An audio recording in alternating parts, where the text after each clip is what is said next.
Welcome to Faith and Politics, a show dedicated to discussing issues surrounding the intersection of church, state, and politics, and the examination of whether you're allowing your faith to shape your politics or are your politics starting to shape your faith. In other words, what do you do when God and government come face to face? I'm your host, Orland Johnson. Let me introduce you to our panelists for today.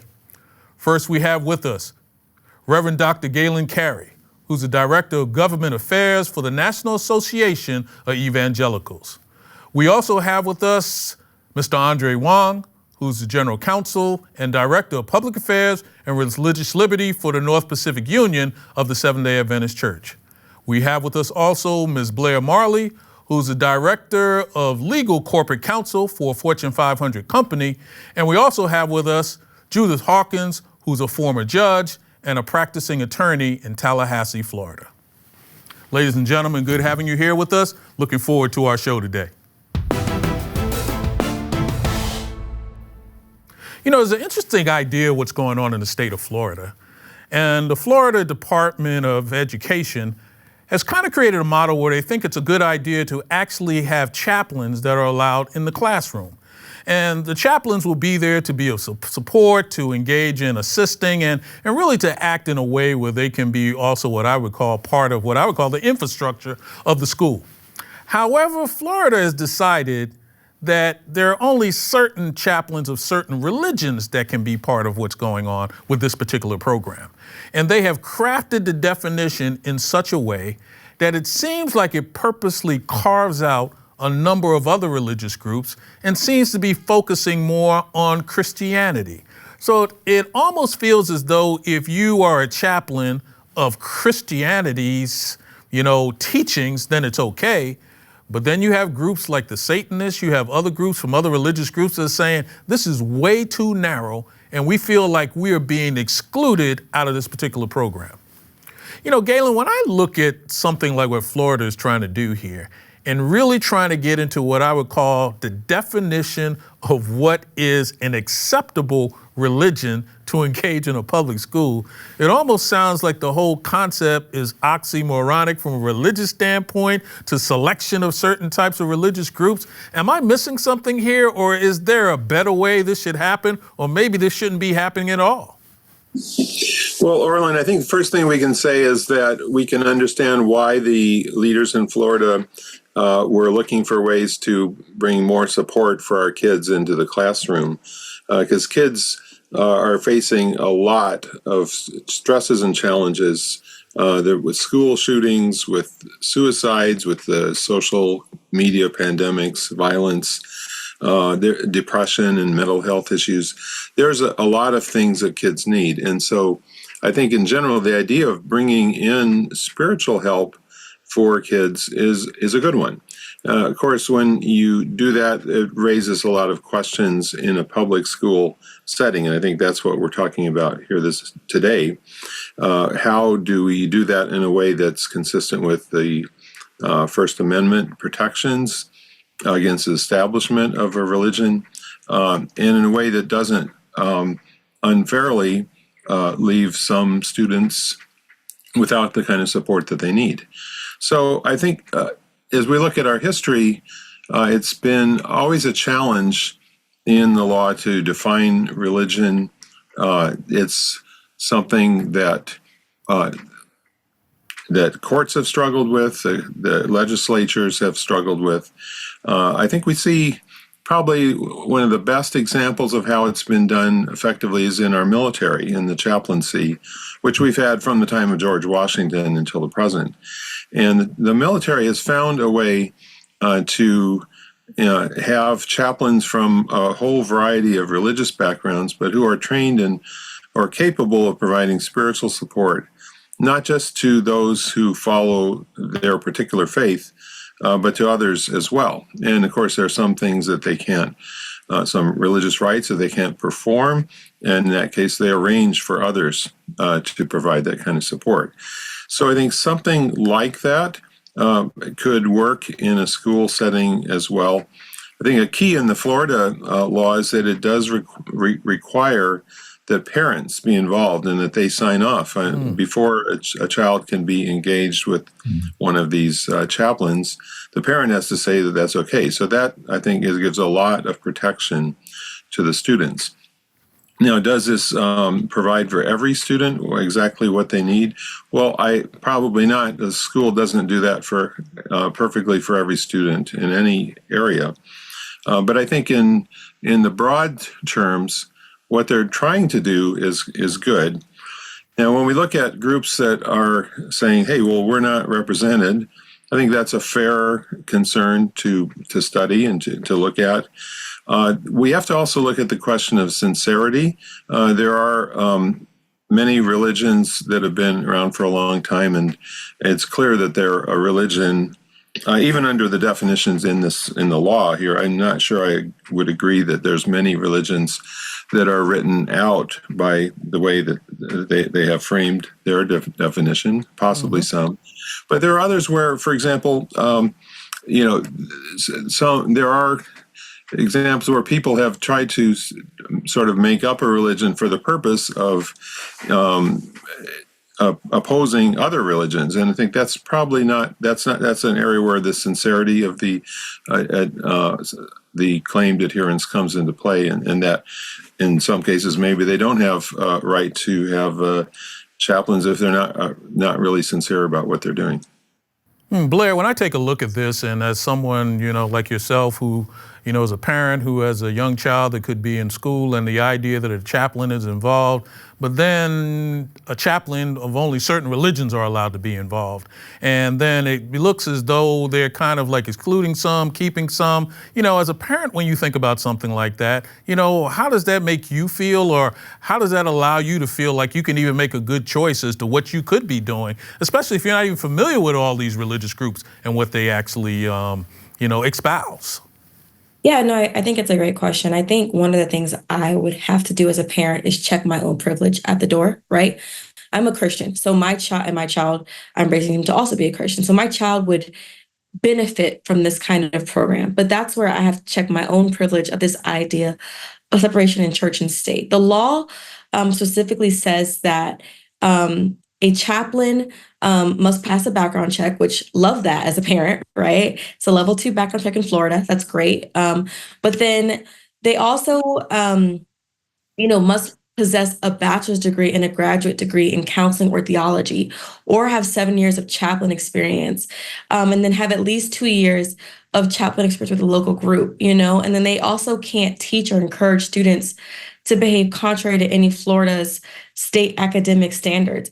I do think that can be a little limiting, right? And if I were a parent who wanted my child to be more open to certain other religions or certain groups and ideas, one of the things that would give me pause is this idea of having to have a bachelor's degree and a graduate degree. Personally, I love that, but that's also checking my bias and my privilege at the door, right? And understanding that there may be some groups like Buddhists, for example, they may not require that for their leaders to have an enlightenment, for them to have a bachelor's degree or a graduate degree. Or I believe Jains were also on the list of people who may suffer from this, right?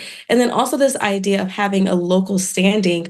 I don't know where certain groups congregate in Florida, but what I do know is that you can find pockets of anything anywhere, right? And so how much presence do they have to have in the community? Is it just that they had to have one person living in the community? Or do they have to have, a temple or a synagogue or a church in the community to be considered a true presence? And then love the idea of parents signing off, but to Reverend Carey's point, there may be some kids who are struggling with depression and suicide, and their parents may not know. And so they may not give them the ability to go see a chaplain. They may say, that's stupid, you don't need that. And then these kids are then being excluded in a different way, right? I think it causes a lot of problems because we're finding ourselves kind of bleeding more into this integration of church and state. And while that can be a benefit if it's your religion, you have to be mindful of how that can kind of impact you down the road if it's not your religion. Judge Hawkins, does this make you comfortable or uncomfortable seeing this? The exclusion, the whole concept of it? I mean, where do you land on this? I land on this in a couple places. First place I'm going to land is that the governor of Florida, Governor DeSantis, said when he signed the law that they didn't have to worry about the Satanists. And that's really where we are supposed to be talking. That's the topic of the Satanists, because they are not a religion. Well, that's not true. They're very much so a religion and have been recognized by the IRS as such, and so on and so forth.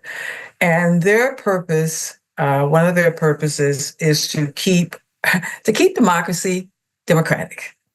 And so I think that they serve a very real purpose, because as the Osceola County School Board decided that they were going to punt on this chaplaincy thing because it's very divisive, it's poorly planned, so they said, and we're asking for more trouble than we want. And the bottom line is, the problem is, why are we trying to make the public schools an extension of any church?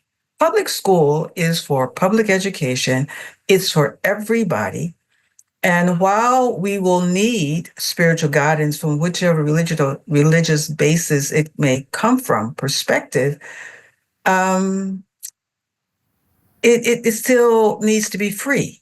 It needs to be free. So if we're going to have chaplains, then open up the door and everybody can come in. And there's one other issue that's bothering me about this. It's called peer pressure. Peer pressure. We're creating environments where young people are being impacted by their friends' decisions. And that gives me a lot of heartburn. And we're trying to pretend that there's no such thing as peer pressure. Peer pressure is very real. Interesting. Andre, when I take a look at this and, the Satanists are saying that we're being carved out, and somebody's saying, well, you're not a real religion. And I think about the religion that I happen to be a part of that maybe have 1 million in the United States. There are people who could come to me and say, we're not sure you're a real religion. Just because you've been around a long time, you may not have the numbers. Who makes the call on who's a real religion and who's not? Right. And really, when you can look at what is a religion, but also what is a chaplain. And, the common definition of a chaplain is sectarian in nature, right? Not secular. Judge Hawkins is right. The Satanic Temple is a IRS recognized 501c3 religious organization in the United States. But when you look at their mission statement, it says that they are a group that challenges Christian nationalist agendas and promotes freedom of thought and scientific nationalism. And so in some of their literature, it says that they don't promote the worship of Satan, but offer a rational counterpoint to hardline evangelical Christianity. And I believe their motto is empathy, reason, and advocacy. And so when you look at the definition of their mission statement, you kind of wonder, well, is that really sectarian or is that secular? And I go back to Blair's comments about, there are a lot of guardrails here, and so the scope and parameters of what's required of a chaplain or a chaplaincy counselor in the schools, there's enough there to, maybe give some comfort level to parents on the role of these chaplains. But this is something that I think that we're gonna see not only in Florida but in other states as well. Well, I'm going to have to let that be the last word, but it looks as though what we're really talking about here is if you're going to open the door for some, you've got to open the door for all. And if you're going to open the door for all, then you've got to be willing to live what comes with it. And that's probably where we're going to be on this for a long, long time. The state of Louisiana finds themselves in numerous lawsuits kind of surrounding the same concept. There's a case that's called Roake versus Brumly, in which it's also dealing with the idea that Louisiana requires state public school classrooms to display the 10 Commandments. Interestingly enough, it wasn't enough for it just to be displayed, but they put the law out in such a way that they told you that it had to be poster size. It talked about what the font size needed to be. It calls it as being what they call passive religious symbols. It's been put in a way that now you have teachers that are filing lawsuits. You have parents that are filing lawsuits. To be honest, it seems as though the state of Louisiana, through the Attorney General and through the governor, maybe decided, you know what, we're not sure if this will get through the court system, but maybe we have something at the top of the food chain from the Supreme Court standpoint that they may decide this isn't that bad a situation to have. And actually just displaying 10 Commandments in and of itself is something that may be a good thing for young people in a public school. You know, Andre, when I kind of look at these type of cases, and many of us would have said, well, we thought this cow had left the barn a long time ago on this concept, but it seems as though back in the barn again, and probably is going to be something we're not even sure what the next item is going to be. And when you think about it, there are nearly 29 states who have had conversations regarding almost 100 pieces of legislation trying to figure out how to bring religious symbolism into public schools. And I'm just wondering, is this just the direction we're going in? Is this a bridge too far? Or is this just simply where our society is right now and we're just gonna have to, you know, get accustomed to it? Yeah, you know, I think this is a move by the state of Louisiana really to not only just be bold and out and in your face on this issue, but also to test the waters on this.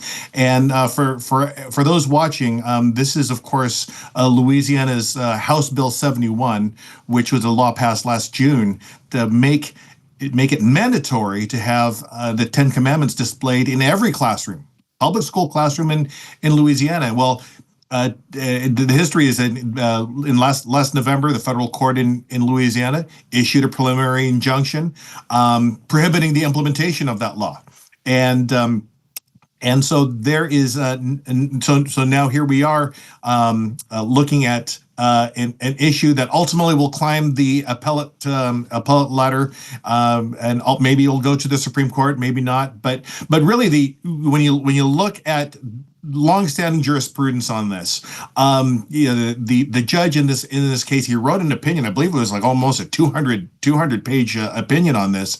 He said really it goes to this case, Stone versus Graham, where the U.S. Supreme Court overturned an almost identical state statute holding the First Amendment bars public schools from posting such displays, and it's so clear that it's a violation of both the free exercise and establishment clauses of the First Amendment. So it was a clear signal that religion is not the business of government. You have a group of students that are essentially, as the judge said, a captive audience to participate in religious exercise. Reading and considering a specific version of the 10 Commandments, because there's only one endorsed, one approved version of the 10 Commandments that's going to be posted for the entire school year, regardless of age of the student or the subject in the school. So yeah, you're right. This is I think this is something that Louisiana was really just pushing to see how far they could go. I think it's really interesting that we pay attention to just a couple details. Number one, when they sued, they only named 5 counties or 5 school systems. So the injunction goes only to those 5, which leaves the rest of the state free to do what it wants to do. When they passed the law, they said that they could also display the Mayflower Compact, the Northwest Ordinance, the Declaration of Independence, in conjunction with the 10 Commandments. However, only the 10 Commandments was mandated and required to be posted. That's a problem with that one. The other thing is, and I forgot what it was, we had the 5 school boards. Oh, it'd be interesting, since I like being the the rest of the story, the backstory person. The legislator who is pushing, or who has started not only this bill, but she has a few others like it to her credit, was the legislative aide for 8 years. And her legislator was promoted or went for another office. And so she has been elected. She was elected to run in their place. And so she has pushed bills that include punishing schools and teachers and administrators for discussing any topics in the classroom that relate to the LGBTQ issues. That she also And she says, my bill is an attempt to protect our most innocent from indoctrination of any kind. Indoctrination of any kind. We need to stop and look at that. Indoctrination of any kind. She also was the supporter for the bill that they have to put in all of the classrooms, the motto, "In God We Trust." She's also behind legislation that would remove legal protections for obscenity for teachers and librarians in all of the Louisiana schools. This is a true push for religion to go into the marketplace and make the marketplace religious. Wow. And I don't really think that's what I'm not in favor of that. With all due respect, I like the other opinion, not the other opinion, but the other, what do you call it? Opposing, what's the term for it? Dissenting opinion. Dissenting, but the opposing position. You Right. know, let's talk about the other side of this coin. You know, Galen, is somebody who represents large groups of the evangelicals, and the idea of 10 Commandments and things of that nature sound very, what I would call benign. But when you see a case like this, how comfortable are you with this? And do you think that this is the direction we'll be coming in the future? Or is this something where maybe we need to all pump the brakes and start to back up a little bit? Well, I have some questions of whether this was a wise law. I think on the one hand, I believe that the 10 Commandments offer unparalleled wisdom for human flourishing, and I commend them to everybody. But should they be required to be posted, and how much impact is a poster in the classroom going to have? I think it's different, just saying that they could be allowed to be posted versus them being required to be posted. And I also think this may not be the right or the most strategic place for those who are concerned about spiritual renewal in our country to be focusing their attention. There are other ways that to pursue those goals and to live out what the 10 Commandments are about. I'm not sure also that I would want any random public school teacher interpreting the 10 Commandments to my kids, because their interpretation very well might differ from what I believe that they're actually saying. So there are legal questions, and I think that some of them are rather they're rather technical in play here. But just on the question of, if I were a legislator in Louisiana, would I have put forward a bill like this? No, I think not. You know, Blair, can you imagine you've got a second grader coming home and said, there was something on the wall, I actually couldn't read it, but my teacher explained to me what it was. And let me tell you, Mommy, what I learned today. And it turns out it's completely contrary to what you believe your child should be learning. I mean, you know, can you imagine how that could go down? It would be traumatizing at best, right? Because second graders, to begin with, are already, manipulators of a sentence, But what I will say is, one of the things about the 10 Commandments is that the first 5 are from human to God, right? And then the last 5 are, from human to his or her neighbor, right? That first 5 is the suspicious part, right? When you're telling people don't kill, don't steal, I think we can kind of all get on board with that. There are laws literally in place across this country that are very clear that if you kill, if you steal, you're committing a felony, you're going to jail, right? Mm-hmm. But there are not laws across this country that say if you don't keep the Sabbath day holy, you're going to jail, right? And that's a very different dynamic to what you see when you're thinking about Declaration of Independence, which is meant to be a document for all, versus the 10 Commandments, which is heavy Protestant leaning, right? I also find it fascinating that the plaintiffs in this case were Jewish, Christian, and Unitarian, Universalist, right? And then, of course, some non-religious groups. But the first 3 I find very fascinating because, at least for Christians and Jews, the 10 Commandments are laws that we live by. And even they took issue with this, right? And I think that says something about the fact that this is not okay, even in these sects or people who believe that it could benefit their households, right? I think a part of that also goes to this idea of, we've been there, done that, like you said at the beginning. We already said these shouldn't be in schools. Why are we going back to this? I remember being in school and remembering that, okay, these shouldn't be placed in schools. They can't make you pray in schools. But yet here we are again, looking at public schools and trying to force the hand of students to pray, to know who, the Christian God is, right? And that may not necessarily be what they're being taught at home or what their parents want them to explore for one reason or the other.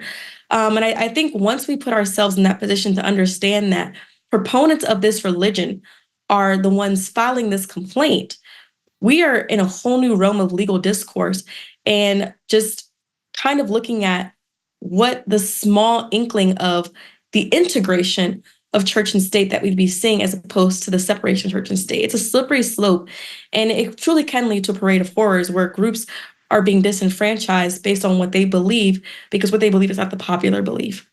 I think also we're having a lot of these cases because the Supreme Court has significantly changed in its rulings. And what historically would have been a no-brainer, and why would we bring the case? And if we brought it, it would just be a test case, and everybody knew it was a test case, just to see if there was a change in the temperature of the Supreme Court. I don't think so now. I think that the Supreme Court is moving very swiftly to facilitate blurring of the lines between church and state. And the fact that the church needs the state to help it has never historically been a good idea. Well, I think we've gotten to a point in our society where we have legislatures who are running on the concept that there should be no separation of church and state. We've gotten to the point where if you can sell an idea well enough, then you can draw a whole crowd that's in. When I think about when I was growing up, I had to learn the 10 Commandments. I had to go to school. I had to go to church. And that's where I kind of developed what, I would say is the foundation of who I am. Nowadays, people think you learn all this online. You figure out new ways to do what you want to do by simply Googling it. And I think as long as we're living in that type of society, it's going to be a crapshoot at best to see where all of this turns out. But I still believe that God is on the throne and we'll all be okay in the end. Hey, Blair, tell me something I don't know. Yeah, so Rhode Island was the first colony to grant religious freedom, but actually, Roger Williams, a Puritan, was against the idea of it. Just interesting. Andre, tell me something I don't know. In the movie, The 10 Commandments, the infant Moses was played by Charlton Heston's newborn son, Fraser. Oh, didn't know that. Galen, tell me something I don't know. More than half the people in the United States who watch religious television live in households with annual incomes of less than $20,000. Wow.